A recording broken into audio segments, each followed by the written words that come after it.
राज्य सरकार के लगभग 2 साल यहाँ पे गठबंधन की सरकार जो झारखंड पे पूरा हो चुकी है।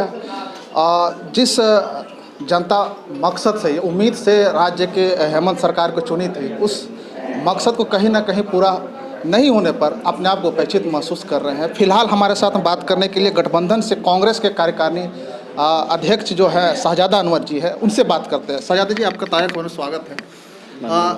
जिस उम्मीद से सरकार यहाँ आप लोग को यहाँ पर जनता जो है सरकार पे लाई थी, गठबंधन की सरकार है, अभी भी कहीं ना कहीं वो मकसद ऐसा लग रहा है कि नहीं पूरा हो रहा है। मोराबादी की बात करें तो सहायक पुलिस अभ्यर्थी अभी आंदोलनरत है, और भी बहुत सारे विधानसभा सत्र के दौरान भी बहुत सारे देखे गए कि वहाँ पे आंदोलन कर रहे थे मांगों को लेकर। क्या कहेंगे? देखिए, इस सरकार का जो गठन हुआ हेमंत सोरेन जी के नेतृत्व में, जो गठबंधन की सरकार है, आप देखेंगे कि लगभग 1.25 से 1.5 साल का जो वक्फा रहा वो कोरोना काल के तौर पर बीता और बहुत सारी परेशानियां उठानी पड़ी। कोरोना के संकट में राज्य सरकार ने बेहतरीन काम किया, चाहे रेल से जो है अपने लोगों को, श्रमिकों को बुलाने का मामला हो झारखंड में, यहाँ तक कि हवाई जहाज़ से दूसरे प्रदेशों से लोगों को बुलाने का मामला हो या बस से बुलाने का मामला हो, तो राज्य सरकार ने बहुत अच्छा काम किया और इसकी प्रशंसा राष्ट्रीय पैमाने पर हुई है। तो इस वजह से अब जहाँ तक विकास कार्यों की बात है, विकास कार्यों को गति देने में परेशानी हुई है। अब जो है धीरे धीरे परिस्थिति सामान्य हुई है और विकास कार्यों को गति दिया जा रहा है। नियुक्तियों के मामले में भी जो कमिटमेंट रहा है राज्य सरकार का, उस पर बहुत गंभीरता के साथ में विचार हो रहा है। सहायक पुलिस कर्मियों की जो समस्या है उसको भी मुख्यमंत्री के संज्ञान में है। जेपीएससी का मामला है या टेट का मामला है, कई सारी चीज़ें हैं जिस पर जो है यदा कदा बातें होती रहती है। इन सारे विषयों को मुख्यमंत्री के संज्ञान में लाया गया है और हम उम्मीद करते हैं कि एज सुन एज पॉसिबल इसका निराकरण होगा।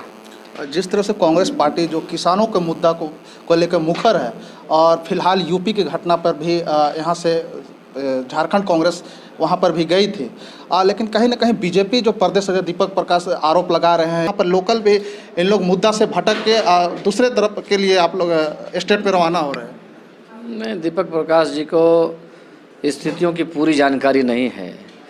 ये भारत सरकार पूरी तरह से अहंकार में है।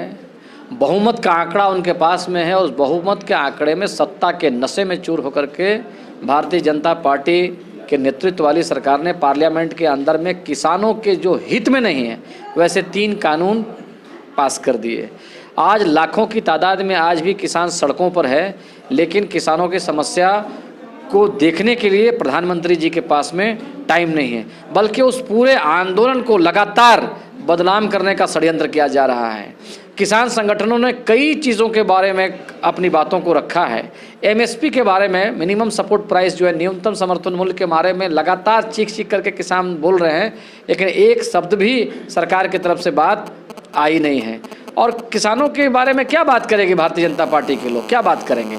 जो लोग रौंदते हैं किसानों को, आधा दर्जन से ज़्यादा लोगों की मृत्यु हो गई वहाँ पे लखीमपुर खीरी में, और उसके बाद में संवेदनहीनता की पराकाष्ठा तो यह है कि ना ही प्रधानमंत्री महोदय ने एक शब्द कुछ कहा, ना ही मुख्यमंत्री वहाँ पर जाने का समय निकाल पाए, बल्कि वहाँ के एक मंत्री ब्रजेश पाठक जो है गए हैं घटना में, और जो लोग मिले उनके प्रति भी हमारी संवेदना है। उनसे तो वो मिले जो उनके भारतीय जनता पार्टी के कार्यकर्ता थे, लेकिन किसानों से मिलने का समय वो नहीं निकाल पाए। इस वजह से भारतीय जनता पार्टी पूरी तरह से बेनकाब हो चुकी है। और झारखंड के अंदर में कांग्रेस पार्टी का जो कमिटमेंट था, हमने अपने चुनावी जो हमारा एजेंडा था, तो उसमें हमने कहा था कि हम किसानों का जो ऋण है उसको माफ़ करेंगे। उस ऋण को माफ़ी के मामले में बहुत ही सफलतापूर्वक हमने काम किया है और लगभग हमको लगता है कि लाखों किसानों का जो है ऋण माफ़ हुआ है। 1000 करोड़ से ज़्यादा रुपये जो है उसमें आवंटित हुए हैं। अंतिम सवाल रहेगा शहजादा जी, आप लोग को नवनियुक्त यहाँ पे पदाधिकारी अध्यक्ष के पद में, कार्यकारिणी अध्यक्ष पद में टीम का एक गठन हुआ है, आप लोग का राज्य का जिम्मेवारी दी गई है। संगठन की मजबूती को लेके किस तरह से आप लोग की रूपरेखा आगे रहेगी? खासकर ग्रामीण क्षेत्रों पे अगर बात किया जाए तो कहीं ना कहीं कार्यकर्ता अपने आप को ठगा महसूस करते हैं, इसे लेकर आप लोग किस तरह संगठित करेंगे? ऐसा है कि हमारे नेता, झारखंड के प्रभारी आदरणीय आरपीएन सिंह जी के मार्गदर्शन में हम लोग विगत विधानसभा का चुनाव लड़े थे, उनके नेतृत्व में, और उसमें बेहतरीन प्रदर्शन हमने करके दिखाया है। अभी जो नई टीम आई है, राजेश ठाकुर जी हमारे जो प्रदेश अध्यक्ष हैं, वो NSUI युवा कांग्रेस से होकर के कई संगठनों की जिम्मेदारी उन्होंने निभाई है ऑलरेडी, और बहुत संघर्ष करके कार्यकर्ता से नेता का सफ़र उन्होंने तय किया है।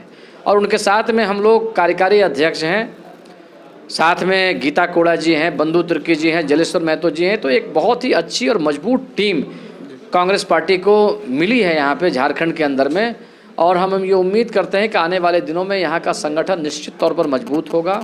और हमारी निगाह इस बात पर ज़रूर है, हमारे अध्यक्ष श्री राजेश ठाकुर जी की भी निगाह है कि ग्रामीण क्षेत्रों में जो प्रतिभावान, जो मजबूत, जो जनाधार वाले, जो क्षमतावान लोग जो हैं, वैसे लोगों को हम लोग लेकर के आएँ और उनको हम सम्मानित करने का काम करें, उसको अवसर प्रदान करें। तो ये हमारे साथ में कांग्रेस प्रदेश के कार्यकारिणी अध्यक्ष शाहजादा अनवर जी थे, जिन्होंने साफ तौर पे कहा है कि इस वक्त जो है ग्रामीण क्षेत्रों का बात करें या फिर झारखंड प्रदेश पार्टी के संगठन की मजबूती के लिए नई टीम इस पे विशेष तौर पे काम करेगी, और वैसे ऊर्जावान और वैसे कार्यकर्ता जो कि अभी अपने प्रतिभा को पहचान उनसे नहीं, उन्हें ढूंढ निकालने का, उसे एक सही मुकाम दिलाने का काम इन लोग को करेंगे। वसीम कर ताज़ा खबर कांके।